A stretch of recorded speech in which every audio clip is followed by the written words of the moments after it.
Casualties of War, the Collateral Consequences of the War on Drugs, Session 2, Breaking Bonds, the Role of the Child Welfare System in the Drug War, moderated by Iowa State Representative Akeo Abdul-Samad. Good afternoon, everyone. I want to welcome you and thank you for joining us for Breaking Bonds, the Role of the Child Welfare System in the Drug War. My name is Latrice Lacey. I'm the director of the Davenport Civil Rights Commission. We have Ann McNellis. She's the clinical director of Transitions Mental Health Services. Laura Rodriguez, the program coordinator for QC harm reduction. And Kim Brown, who's the director of QC harm reduction. And we're going to have our conversation facilitated by Akeo Abdul-Samad, Director of Creative Visions and Iowa State Representative.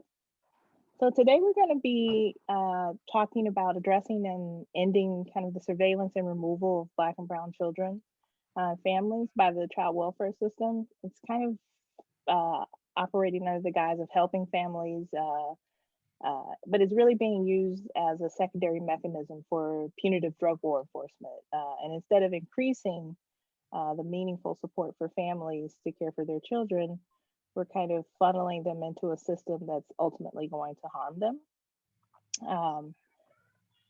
We see that there's a high rate of removal for Black and Native American children. We see that nationally, and we see that within the state and within our community. And this practice of state-sanctioned separation of children from their families as a response to social problems like food insecurity or poverty or lack of affordable and safe housing and a lack of prevention services disproportionately affects marginalized communities. And it has served to produce those further harms to people who are caught in its crosshairs. So we would like for everybody attending to kind of reimagine how our community should and could support and serve families, and how we can work together to eliminate the root causes that create those conditions for harm to occur in the first place. And with that, I'll turn it over to you, Akeo. Thank you, Latrice. This is going to be very important, and we want to welcome everyone for being on to listen to this dynamic panel, discuss and bring some historical perspective, and especially talking about the situation that we normally don't want to talk about, the elephant in the room, and that's, the racism, that's also the trauma, so we're going to be talking about that, but I'm not going to talk a lot, at all. We're going to jump right in, and we're going to start off with Latrice Lacey, who opened up with us and who is the executive director of the Davenport Civil Rights Commission. Latrice, the first question to you is, what are the historical implications of the racial and socioeconomic disparities in the data for child welfare system? I think when we look at the numbers, we see large racial disparities, and they can only be explained by identifying that root cause. And when we see racial disparities, we know that there has been some racial bias or discrimination that has impacted those numbers. And that can either be from present day actors, or it can be residual implications left over from historical systems of oppression. So when we think about the racial and socioeconomic disparities, we know that in our community, there's kind of a cliff for Black families' earning potential. So when you get to $60,000, you don't see Black people represented in those income ranges. When we look at the numbers for children in foster care, 32.75% of the kids in the foster care system are Black, and Black people make up roughly 11% of the population here in Davenport. 29% of those kids are under the care of juvenile court services. So those are kids that are going through kind of probably the school to prison pipeline. In the state of Iowa, we see 13.92% of the kids who are involved in the child welfare system are Black. And again, we have roughly 20% of those who are under juvenile court services. And that number is also impacted by kind of this white supremacy, thinking that middle-class whiteness is the scale by which we should measure behavior. So people who are not conforming to those standards associated with white culture are kind of viewed as deviating from the norm and not doing things the way that they should be doing them. And we have seen that throughout history. We've seen the child welfare system disproportionately impact Black and Native children and families. We have a long legacy of colonialism that's hurt Native American communities. They were removing kids from their communities, trying to get them to assimilate into white Western culture. And it was, we have to remember, this was federal government policy in the United States to remove these children from their families. They even had slogans and campaigns: kill the Indian, save the man. So we saw these huge establishments of prisoner of war camps. One was right here in Davenport, maybe 2 houses down from my house. I found that out after I bought it, but a huge prisoner of war camp where lots of children and women who were kind of marched down from Minnesota were left here to freeze in the middle of winter. We see this anti-Black racism leading to an overrepresentation of Black families in the system. We see the impact of the drug war and criminalization of Black mothers and fathers. And then we see things like what has just happened recently, something that what has kind of been a blip on the media's radar, where they were forcing sterilization of migrant women who were being held in ICE facilities. We talked about it for a week, and then after that, it was kind of not discussed anymore. I think all of those things are kind of rooted in that historical oppression and racism. And we know that people of color are going to face different challenges within our society than white people, and that's going to lead to disparities relating to their socioeconomic status and result and kind of the physical separation through segregation and housing discrimination. Okay, so following up with that, especially with that historical, backdrop, can you identify ways that those issues or historical issues can present themselves in decision making in the system itself? Because that's what causes an unbalance, doesn't it? Yeah, I think the biggest thing that we see is something that we don't necessarily address as the largest issue, which is the impact of housing segregation and how that has impacted people's interaction with people who come from a different background, who come from those different social or cultural backgrounds. There were studies done by social scientists at the time where we were implementing all of these federal policies that led to housing discrimination and physical separation. And it was that the separation of people by race was going to lead to interracial mistrust. And I think that mistrust leads to more removals because there is a suspicion of people doing something wrong. And that's kind of fueled by stereotypes that people have based on media representations. There's a stereotype of Black moms as bad moms, not being there. They're not attending the PTA, and we don't factor in the underlying issue with those things. So we look at the history of PTAs. Who was that created for? Who's represented there? Is that a place where and are Black moms working because they're having to go out to work and they're not allowed to be stay-home moms? We look at people who use drugs. We that's viewed as a moral failing rather than a health problem, which it is. Poverty is viewed as a moral failing, and there's a lack of insider knowledge of the ways that government discrimination kind of facilitated poverty, facilitated these income and wealth disparities, and they reverberate throughout our society. And then the biggest thing I think with the child welfare system, there's a conflation of poverty and abuse. So people view people not having things as abuse. And it's really just they can't afford to have all of the things. They may not be able to afford stable housing. And then there's the failure to consider trauma. So we know that Black people are basically living in occupied territories or a war zone. And they experience trauma on a daily basis, both through things that they might experience in their neighborhoods, but also microaggressions and being discriminated against and being born with kind of this trauma built into their DNA. And then you have like the the remnants of Reagan era misinformation. When we look at the welfare queen and crack baby, that has these racial connotations for Black children. We see that it's viewed more aggressively. We look at sentencing disparities.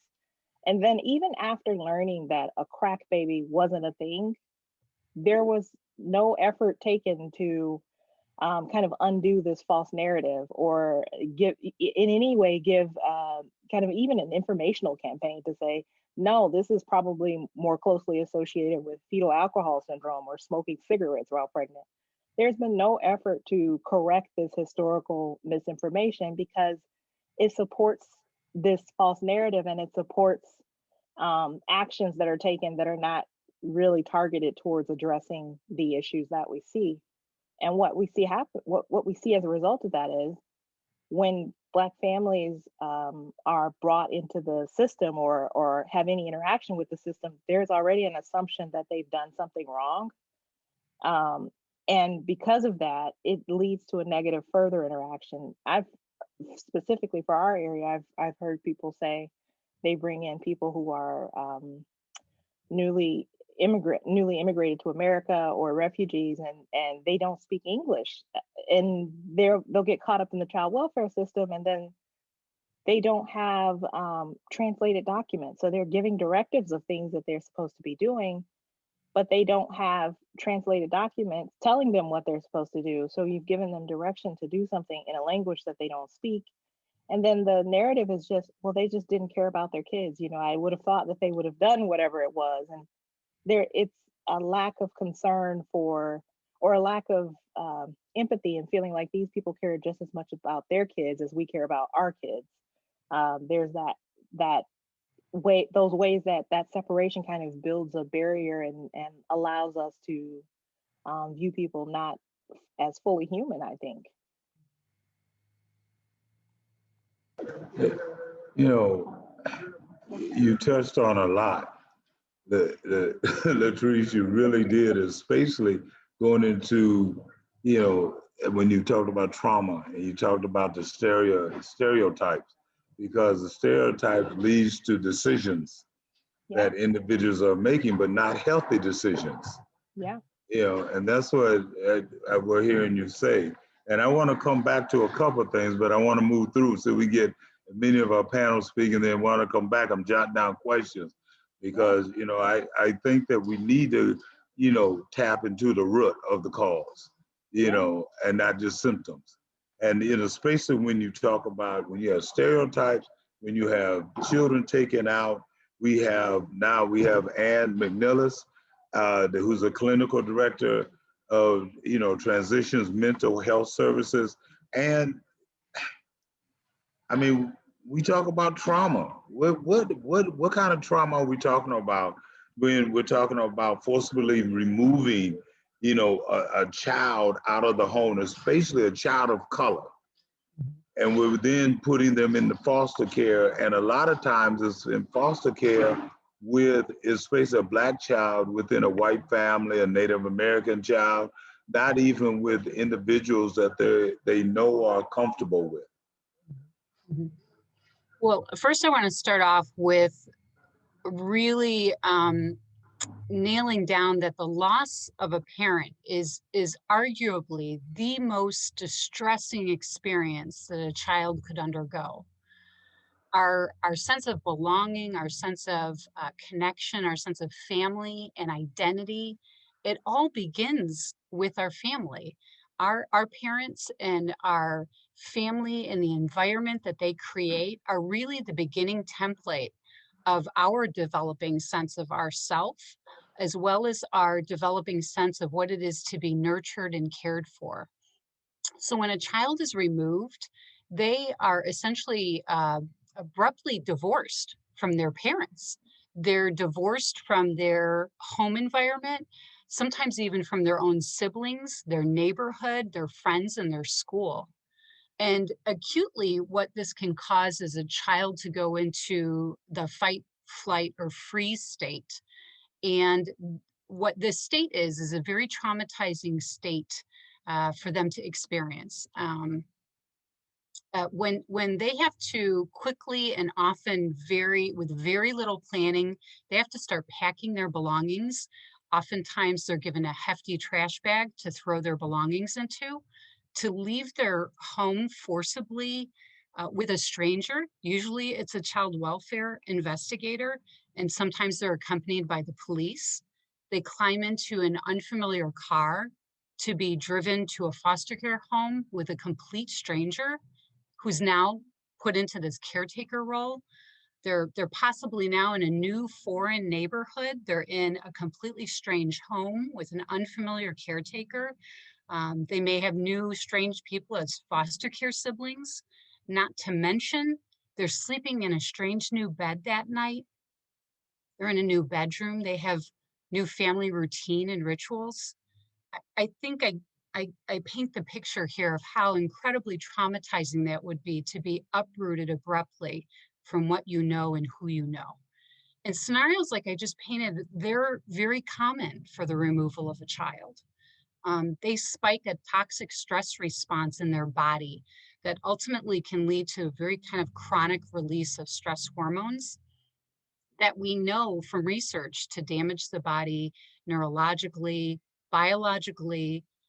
It can turn into emotional and behavioral problems and ultimately impact them academically too. Psychologically, I want to touch upon the fact that this can result in an irreparable sense of loss that stunts the child. And those can lead, that experience, especially if it happens earlier in childhood, can lead to neurological and developmental problems. And oftentimes it manifests in behavioral issues that then come out in that foster care placement. So for a child, removal can really mean tremendous confusion. Why was I removed? It can cause feelings of instability, fear, uncertainty, a loss of control, a loss of a sense of agency that they can influence their environment, and certainly a loss of hope and optimism. There can also be a great fear that they can be moved again and replaced at any moment, at any time. There is significant research to support that parental separation of any kind, removal and placement into the foster care system, immigration removal, and even parental divorce and parental death causes significant and lifelong trauma to a child. And all of those experiences can ultimately manifest in, as I mentioned, those cognitive delays, academic problems, can relate to poor health outcomes. It's connected to lifelong health issues and behavioral and mental health issues.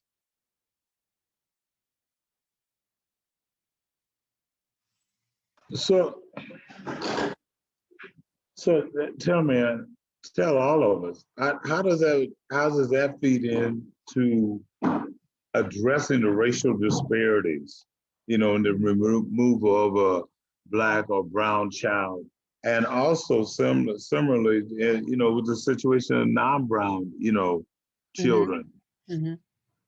So the NIS, which is the National Institute Studies of Child Abuse, has been researching this issue for decades. And they ran some studies that compared children who were removed from their homes, who experienced similar forms of maltreatment, and then to those that were allowed to remain in their home.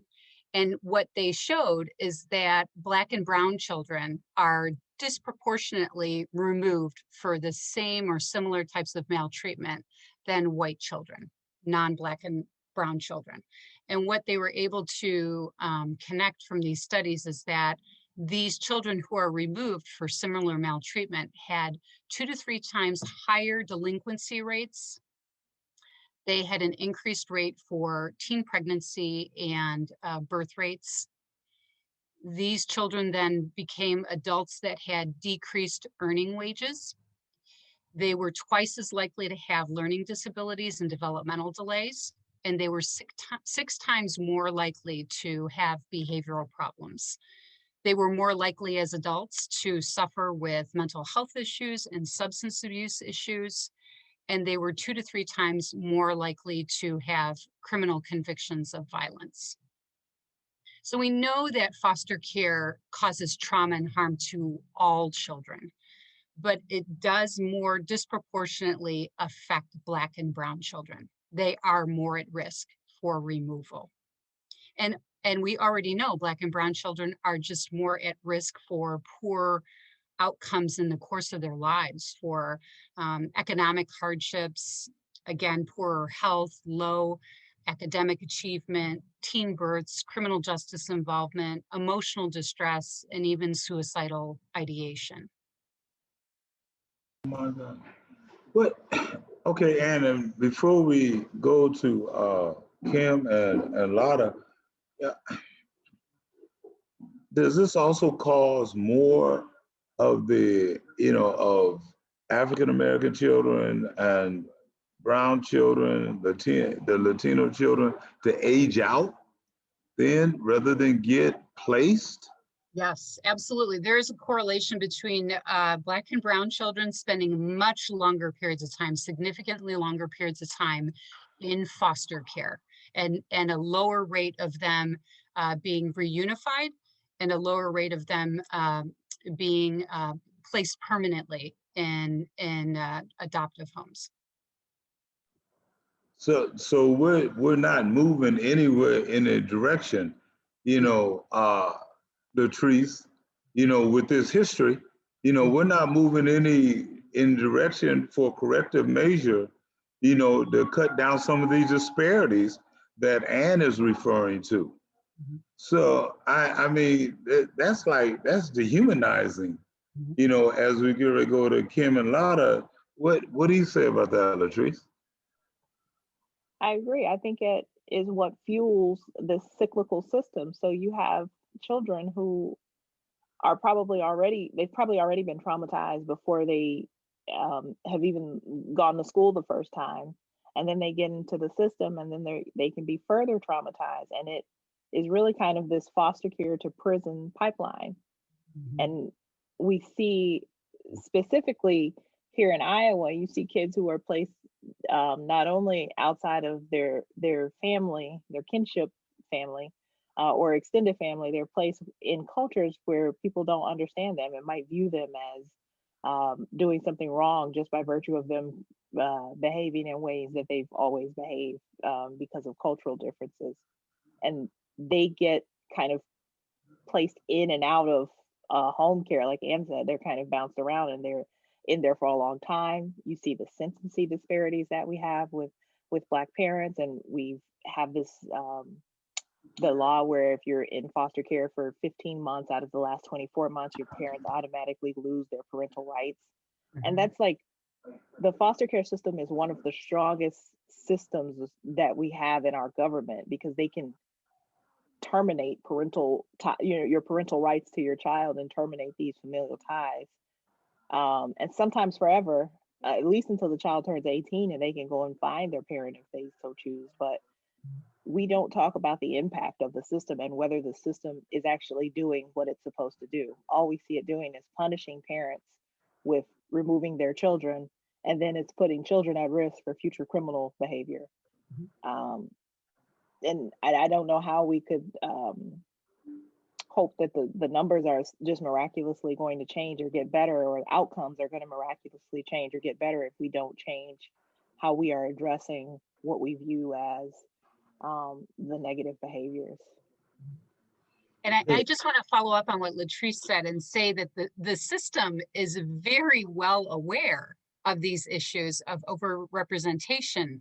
They know very much that this is baked into the system, and they have made many attempts over the last few decades to swing the pendulum towards intact families, but their policies and procedures continue to fail at changing what at the root of it is a supremacist mindset and philosophy that's driving these practices.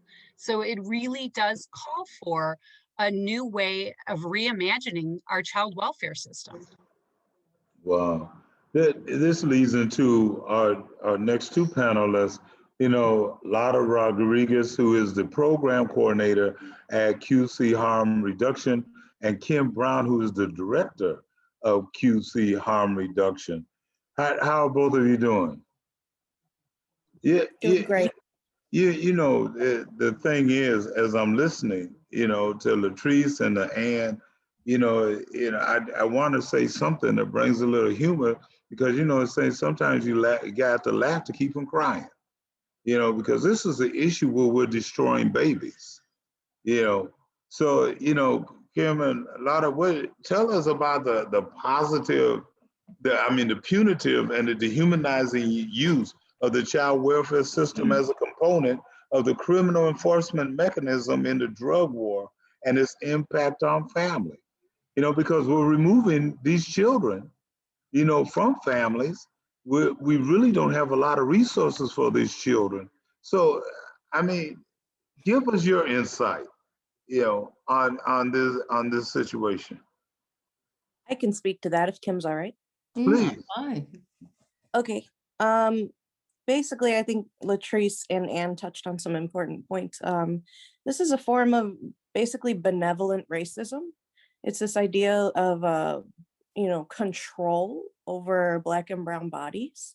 If you can be a parent, you know, there's like Latrice touched on, there's a stereotype that Black women specifically, you know, through the drug war in the 90s with the crack epidemic, that they're just bad parents. And that's been hammered in over the last few decades.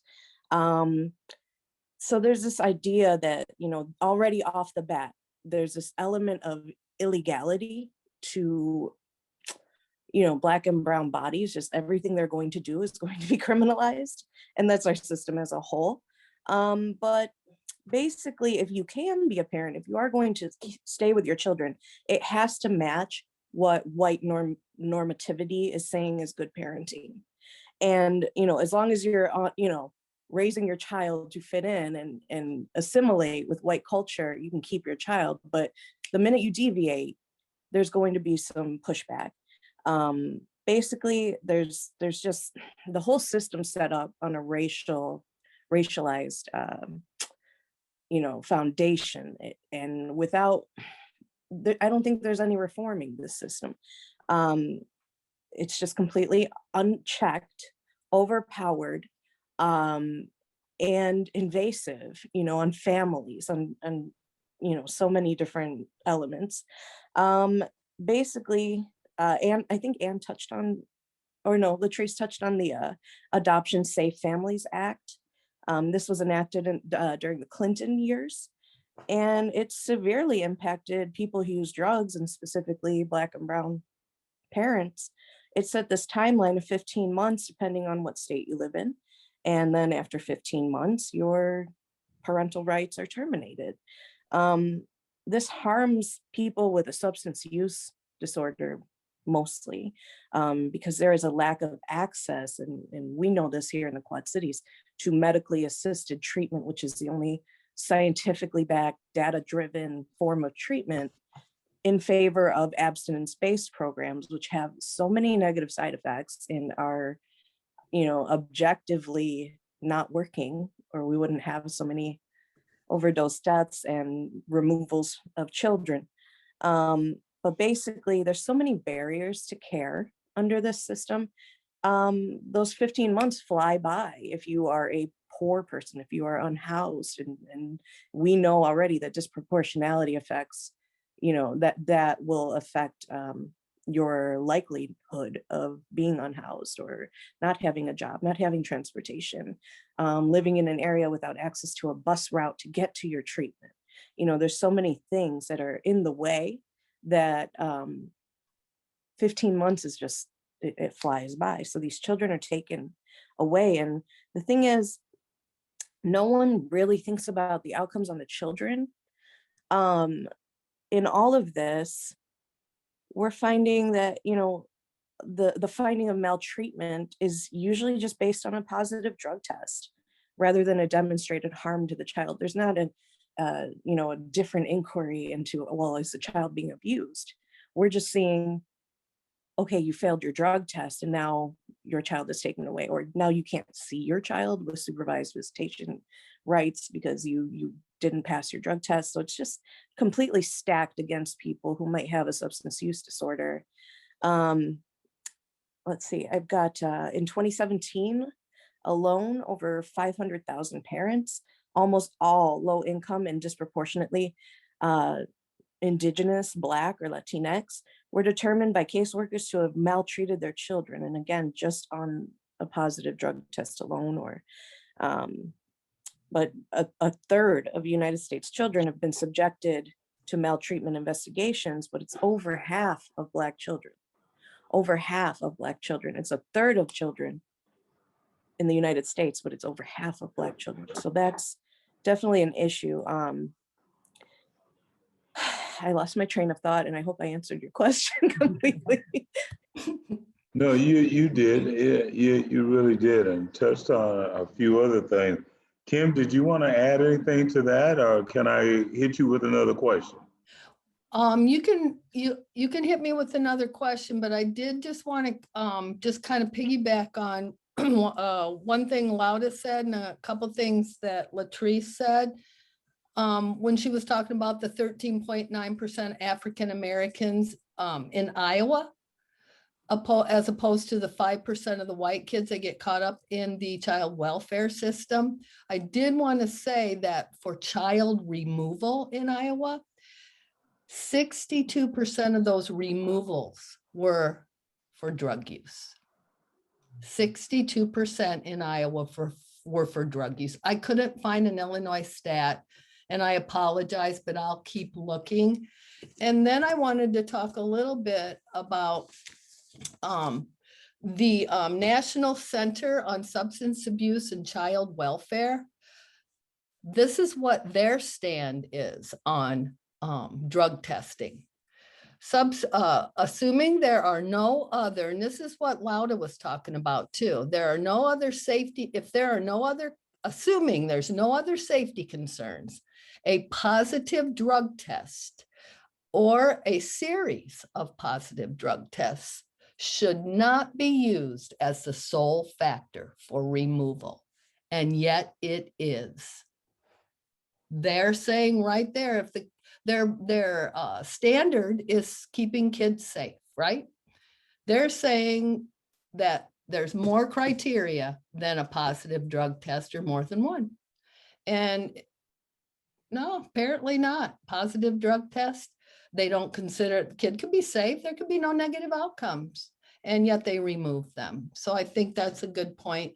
And I wanted to touch on kinship a little bit too, because Latrice was talking about cultural differences with removal of the children and having to meet some white middle-class standard when you're dealing with the child welfare system in order to not have your children taken away. Misunderstandings in cultural views, misunderstandings on the way families deal with different issues in their families based on culture. I imagine with kinship, which is really hard, even the kinship part is tough. You got to do criminal background checks. But just imagine the kinship for a person of color, is grandmother, auntie, uncle, who have the same, have that same standard they have to meet in order to bring their own grandchildren or relatives into their home, as opposed to losing them to the welfare system because they don't meet those standards as kin. And that happens quite a bit too. So I just kind of wanted to touch on those a little bit, and then you can hit me with another question. Can I piggyback on that too, Kim? Please do. Please do. One of the things I had listened to an interview with someone whose child was removed. And one of the things they said was that, they didn't really have a village or support. And that a lot of people who use drugs just feel this complete disconnection from society. They're isolated. And the thing is that there's not a lot of funding for programs that really help or any financial help. And it makes them afraid to ask for help when, you know, they feel like they're going to get a hard no and they're stigmatized. And the thing is, these systems, if you need help raising your children, you can't call DCFS. You know, it will open an investigation into you. So there's this fear for even asking anyone for help. Your world becomes smaller and smaller. And if you don't have support, you will lose everything. Well, that goes into it then another question. Do you think that the drug court and the criminal enforcement systems in the current form provide sufficient support to serve families, you know, and eliminate the root causes of the issues that lead to the conditions for harm, you know, to occur? If you're saying the resources aren't there, that's the Kim and the, Lauda, you want me to start this one? Yeah, Lauda, you want start me to? that one, Kim. I think Oh. Kim has a lot of info on drug courts. I've been studying the 10 components of drug court, ACAO, and been looking at exactly what goes on with families with drug court. And first of all, let's establish the fact that the war on drugs, prohibition, when that started, when that was founded, I'm talking going right on back to Harry Anslinger, right around the 1930s, it was established as a racist drug war and a war on people. And I don't think that sometimes people in the community that, you know, support the police and support drug courts understand the racist nature of prohibition and the drug war. So right off the bat, we already know we knew where this was going. People knew where this was going. It was intentional. It wasn't a mistake. It wasn't an accident.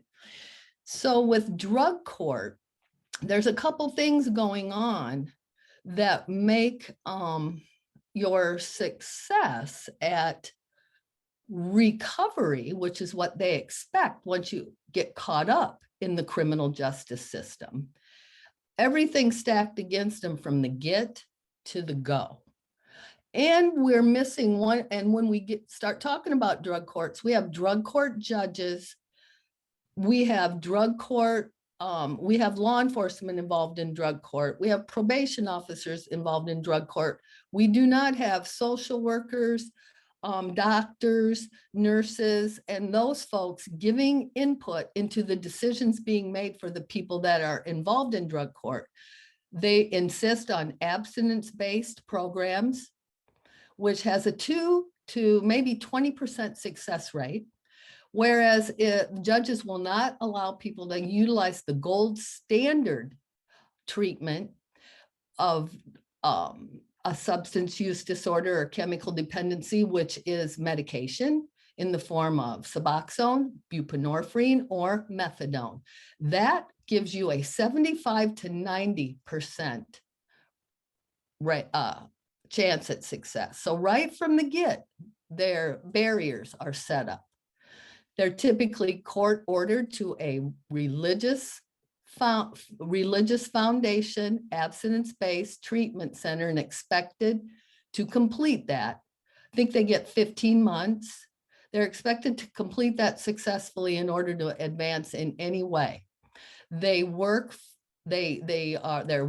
whatever they work for is taken from them, and yet they're expected to pay all their bills, all their fines. They don't have enough time to even work on themselves by the time they get done with the expectations that they have given to them through drug court. So success rate, nobody's going to publish them. All I can read is, well, they're more or less as good as another form of treatment. But I can tell you that that's why we don't see statistics, because they're not particularly successful. A lot of recidivism, and that recidivism is counted on because that's more money that's funneled into the prison machine. You see, if we can make barriers so high that folks can't achieve the outcomes that are expected of them, then they can just go on back to jail. And that's how the drug court kind of works. And you're taking care of a medical problem with a criminal court. How does that work? I ask anybody listening to me right now, how do we make good, sound medical decisions how do we get those from a judge, a law enforcement officer, a probation officer? How do we get there? Because this is not a criminal issue. It is a medical issue that needs to be addressed. And I'll let Lauda speak now, whatever she might have to say on that one. You nailed it, Kim. We had talked about how hard it is to get into a medically assisted treatment program. There's so many barriers, and sometimes intentional barriers. Yeah, intentional barriers, and they can jeopardize your standing with the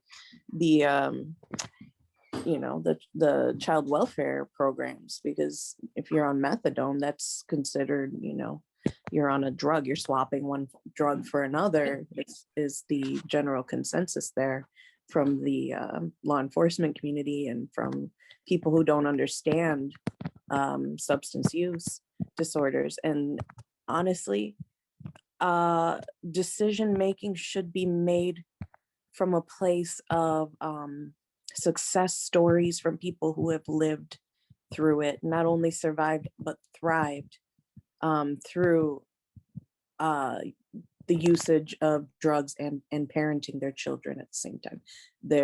Those are the people who should be impacting decision making. And unfortunately, we have a bunch of people who think they know what's best for others, who really just don't know anything. If you're referring people to abstinence-based treatment, you're showing that you have no idea what is really needed.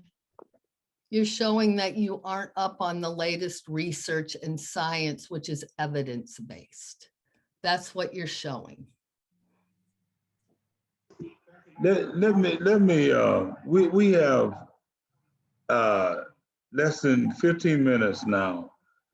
Can I change directions a little bit? Because we told individuals the problem. We identified the problems.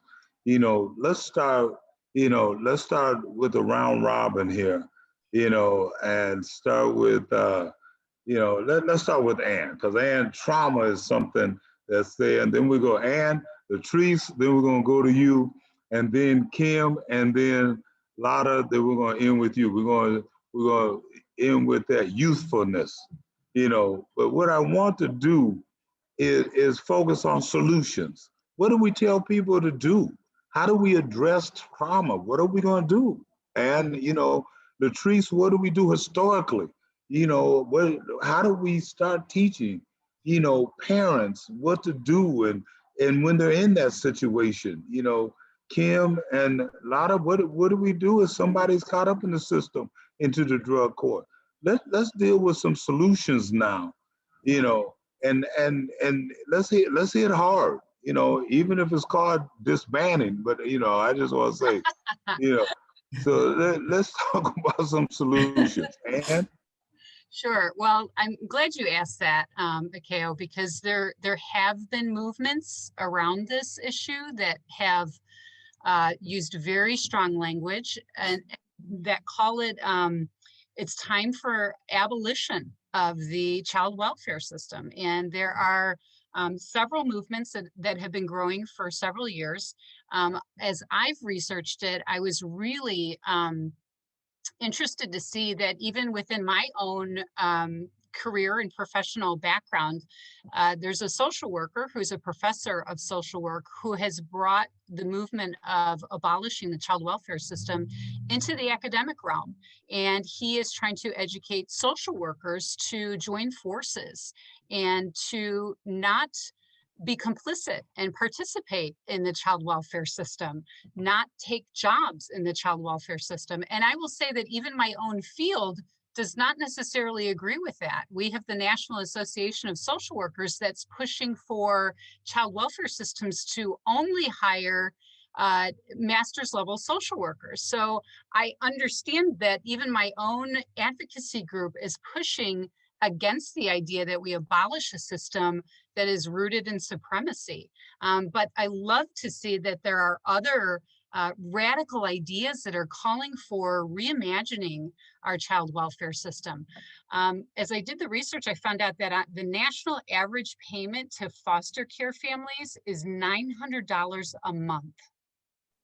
So if $900 a month, if we could reimagine sending that money to the families to stay intact and to provide them with that money, to provide the resources, is, I think Kim touched upon it and Lauda touched upon it, that we talked about the drugs being a part of a form of maltreatment. The other form of maltreatment that our families get charged with have to do with food insecurity and housing insecurity. So let's just take those three issues right there. Let's talk about how $900 could assist a family in obtaining and sustaining housing stability. Let's talk about how $900 could address food insecurities. Let's talk about how $900 could obtain substance use evaluation and medical treatment.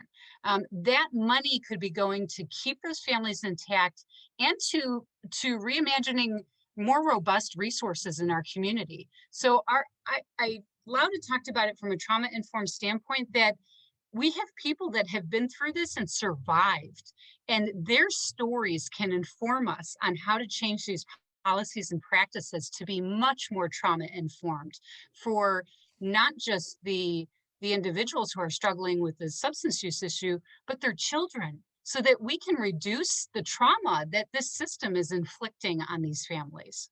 So I don't want to take up any more time, but that's what I'm going to throw out there. That's a place where we can start.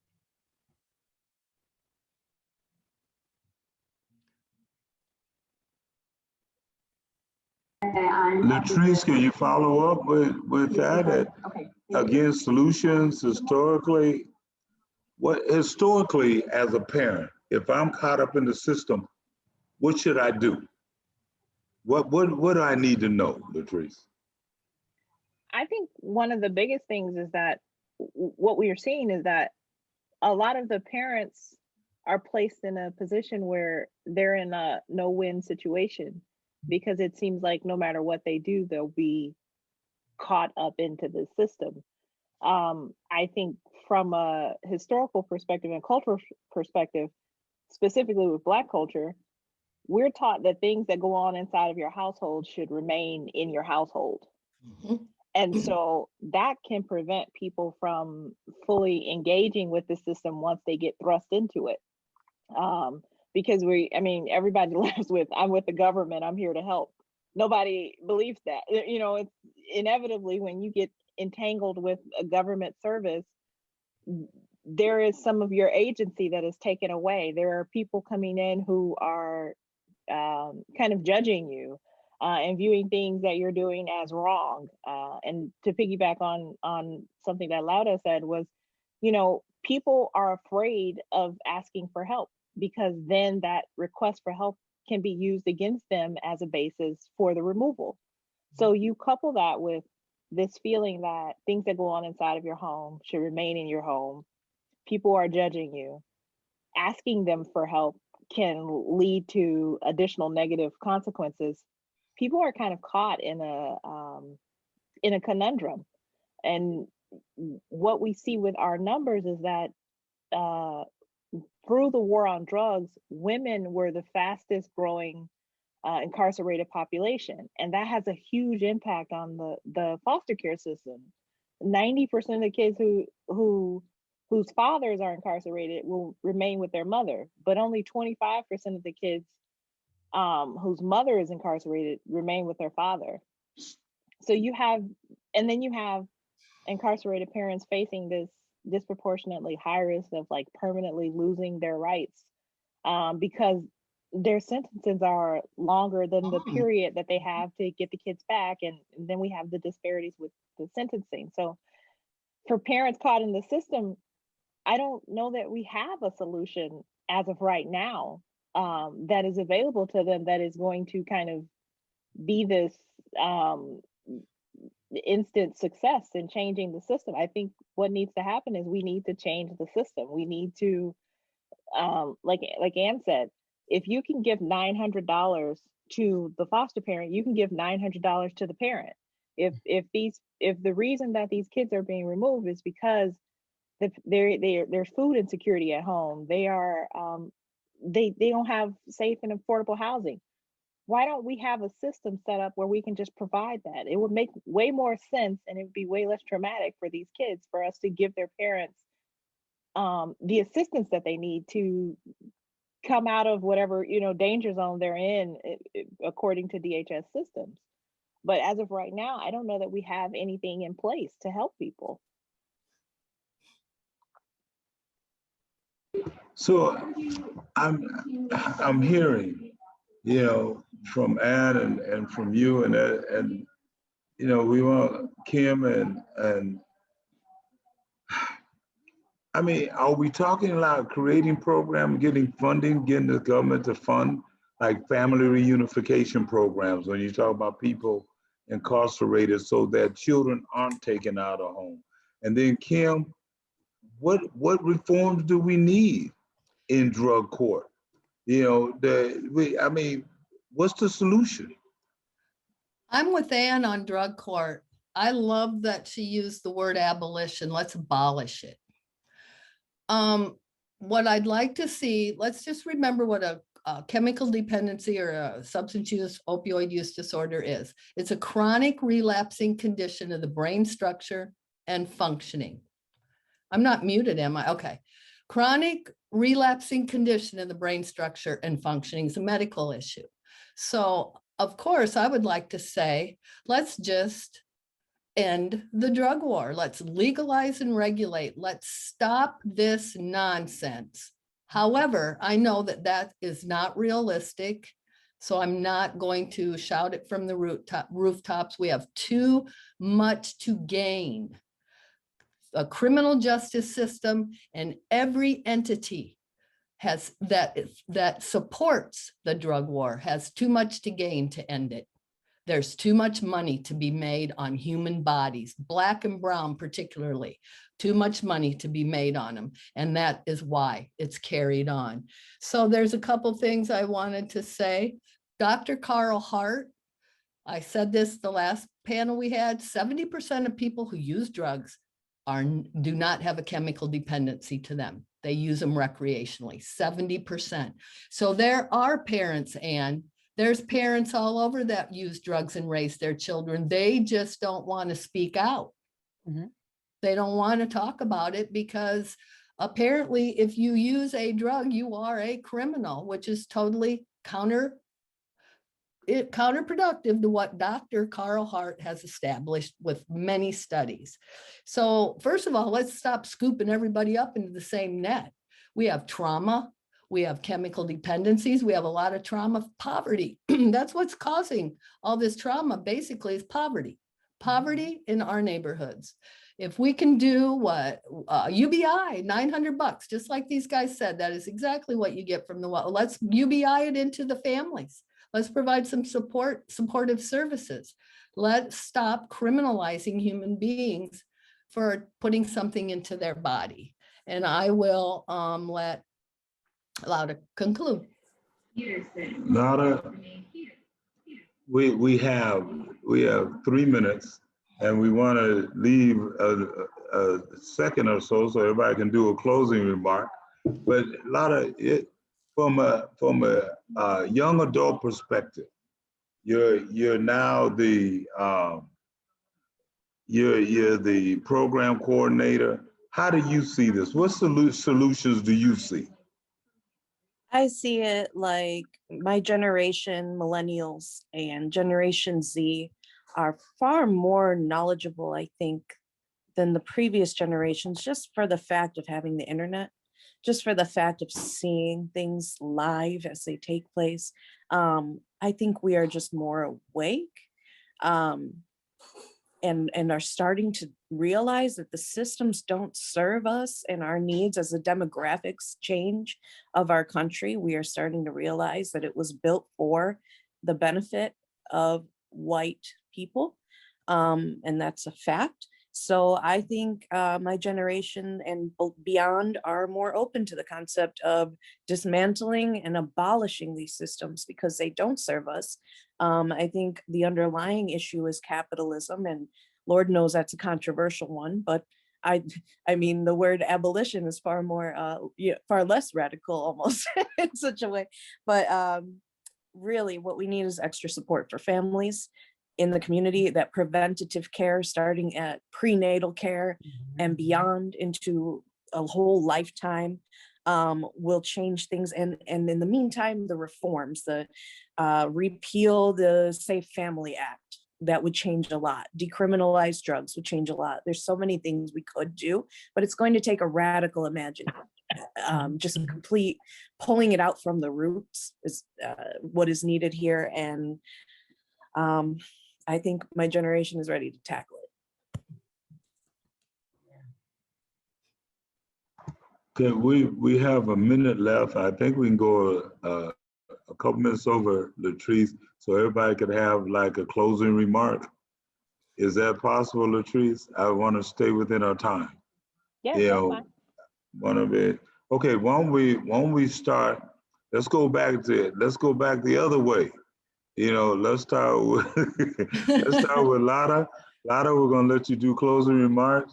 Then we'll go to Kim. Then Latrice, you still keep your position. Dexter. Then with Latrice and Ann, you bring us home, okay? Because you know the thing is, we're gonna close out because I'm gonna join Michael. I don't know where Michael's at, but I like his background. And I'm looking at that blue water, so I'm gonna go sit with Michael by the water, and we're gonna solve all the issues of America. You know, without a doubt. But this is a serious situation. As we go to our panel, we want to thank our panel, but this is a serious topic that needs to continue. And this is actually the second event. Is that right, Latrice? Yes, it's the second. Yes. And there's going to continue. I know individuals are going to continue to make this happen. And we wanted to continue this conversation because we haven't even got to the tip of the iceberg yet, you know, of foster care, trauma. You know, we haven't even touched the tip. We're on the tip of the tip, you know, of the iceberg. So let's start, you know, Lada, let's start with you. Why don't you give us just a 30-second closing, you know, and let's, you know, hit them hard now. Don't, I think y'all were nice. You're probably one of the nicest panel I ever moderated you on topics. Y'all was real nice. You Thank know, you. so let's close out. Latrice, the next one, I want to help, you know, plan, we can't be so nice. All right, so we got babies that we're trying to save lives too. All right, go ahead, Lada. I think assigning value to human life and specifically looking at Black lives, assigning that value that they matter, treating them as though they matter, having the boldness as a society to look head on at the issue and dismantle this boogeyman, this thing that is just keeping Black Americans under this psychological trauma from cradle to grave. It just needs to be completely reimagined and changed because it's a system that, you know, and I know I'm running out of time, but, you know, in the 90s, there weren't laws on the books to police pregnant women, pregnant Black women specifically, that crack baby thing. Because of that, the prosecutors had to get really creative and start finding different ways of charging pregnant Black women with crimes in order to put them in prison, take their children away. That system then, that set a dangerous precedent that affects all Americans, including poor white women. And it's definitely a class divide, right? But addressing anti-Blackness affects everybody across the board. And it matters to everybody. Excellent. Kim? Okay, I'm going to say this. Every overdose Every overdose death is a policy failure in this country. So we've got overdose deaths leading to child welfare system, kids that are traumatized, being drug along into a system they don't understand, a surviving partner of the overdose victim thrown into the drug court system, having to complete those 10 key components before they can ever even get close to getting their children back. Barriers set up. That's part of the problem. We need medication treatment. We need money into the homes, but let's remember that every overdose in this country is a policy failure. And then from there, we see all these other systemic failures that follow right in step. And that's all I got to say. That's a lot. That ain't all you got. Yeah. That's all we got for this time. That ain't all you Policy got. failures Yeah. abound. Yeah. Let me change the order because I know we should have Latrice close out with last because she's the one that was putting this together. So Latrice, out of respect, okay, I want to be able to do that. Pardon me. I should have caught that earlier. And Sure. you've been real nice. And you That is got, one of my labels. I'm the nice white lady. But yeah. don't worry, I use that actually. I use that to my benefit and as an ally. Okay, well, you give us your wisdom now. Okay. And let me kind of throw this out.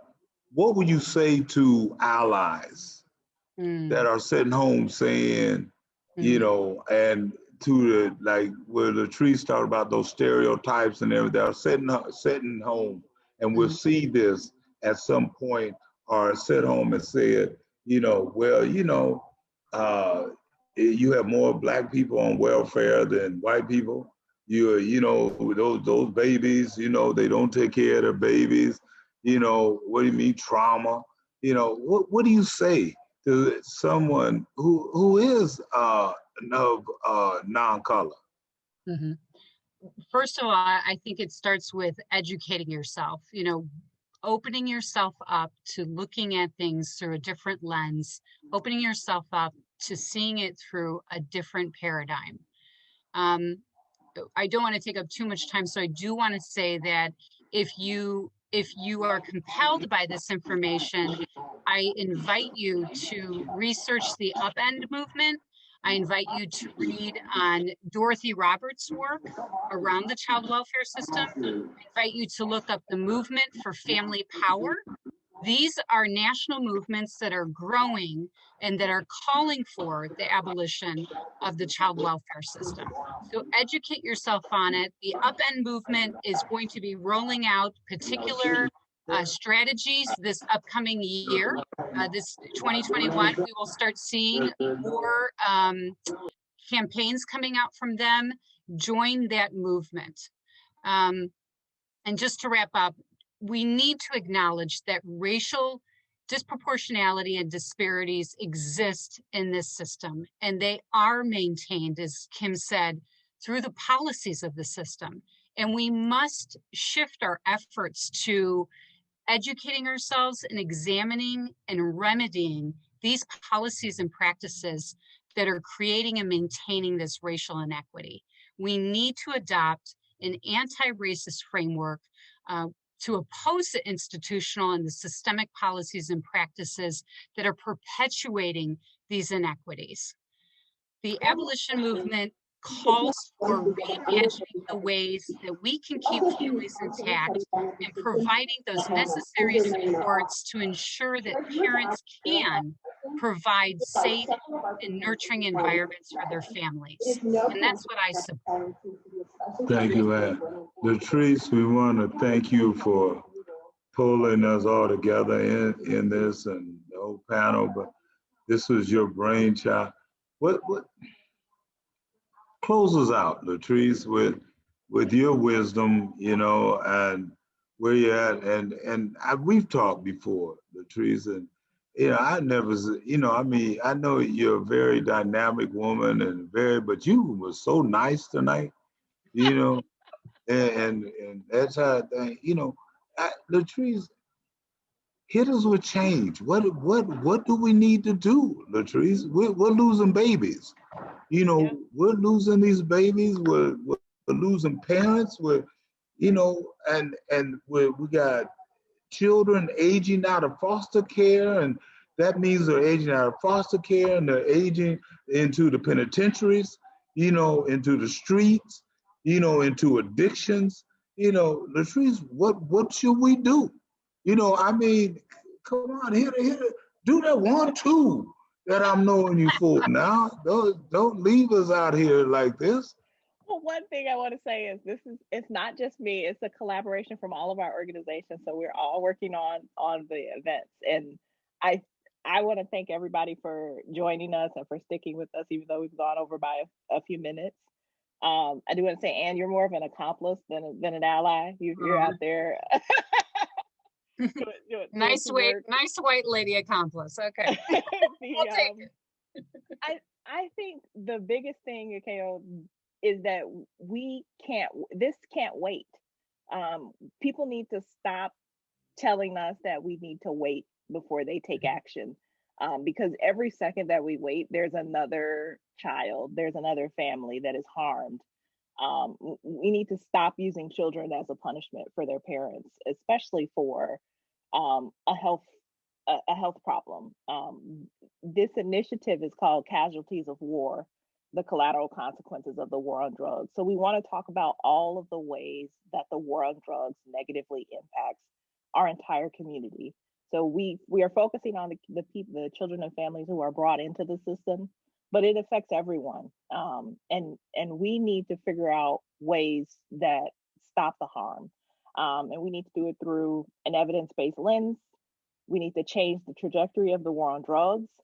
But the first thing that we need to do is we need to know that it can't wait. We can't study it for 3 years to figure out that the harms that we've seen over the last 50 years are true harms. We need to be ready and willing to demand that it stops and that there's a hard line, that it has to stop.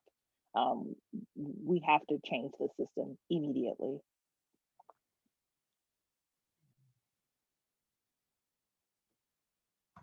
Latrice, again, to all of you, to our panel, we want to thank you.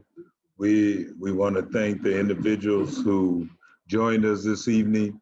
We ask that you stay tuned for the next event that will be planned and will be coming up. We also want everyone to be involved. It's going to take all of us to be involved. Not only African American and Latinos and Native Americans, it's going to take Caucasians, it's going to take us all, to come together to address this issue. And under the leadership of the panel that you have seen today, and as Latrice said, in this collaborative effort, we need to continue. I want to thank Latrice and Ann and Nada and Kim for allowing me to join in the moderation, moderating this evening. I'm honored. And thank you. I'm humbled, without a doubt. And, we take this serious.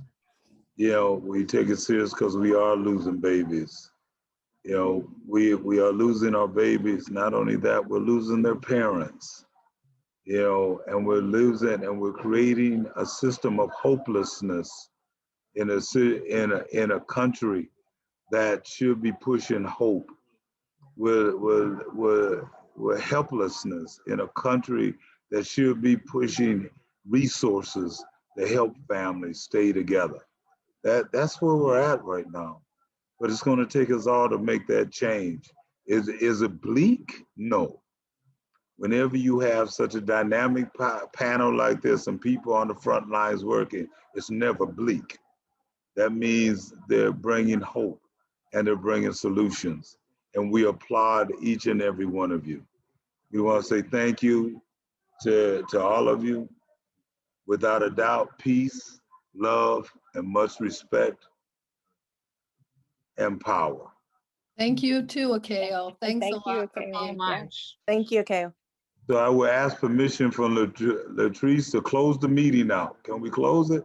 Yes, yes, we can. Okay, Latrice, I learned a long time ago. My mother told me the only reason why men wear the pants in the family because women allow them to.